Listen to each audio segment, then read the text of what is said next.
Read, think, digest and make it an integral part of your life. पुस्तक परिचय चॅनलमध्ये आपल्या सर्वांचं स्वागत आहे. आज फादर्स डे, त्यानिमित्तानं तुम्हा सर्वांना फादर्स डेच्या खूप खूप शुभेच्छा.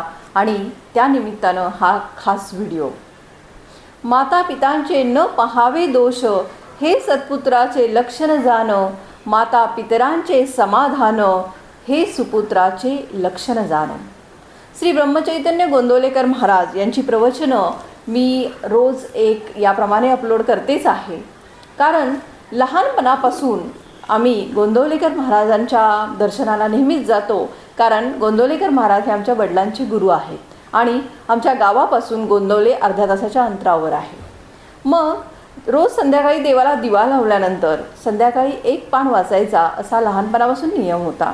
त्यामुळे हे पुस्तक जास्त आवडलं.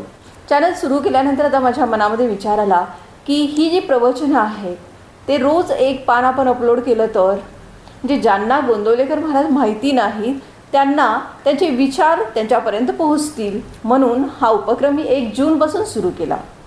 आत्ता मी ज्या 2 ओळी बोलली त्या या पुस्तकातीलच आहेत. ज्या आईवडिलांनी आपल्याला जन्म दिला त्यांचे दोष न पाहता त्यांना समाधानी ठेवणं, त्यांच्या डोळ्यामध्ये कधीही अश्रू येऊ न देणे, हे प्रत्येक पुत्राचं कर्तव्य आहे. आपण सुद्धा आपल्या आयुष्यामध्ये आपल्या आईवडिलांना त्रास होईल अशी कोणतीच कृती करू नये.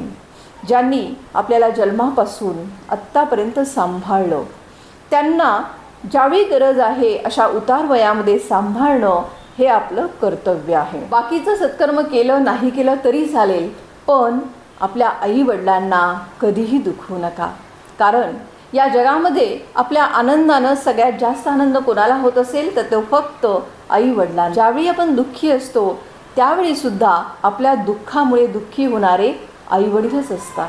हे जग एवढं मोठं आहे, पण या जगामध्ये आपली सगळ्यात जास्त काळजी घेणारे फक्त आपले आईवडील असतात. आणि म्हणून आपल्या आईवडिलांना आपल्याकडून कोणताही त्रास होणार नाही याची आज फादर्स डेच्या निमित्तानं आपण प्रार्थना करूया.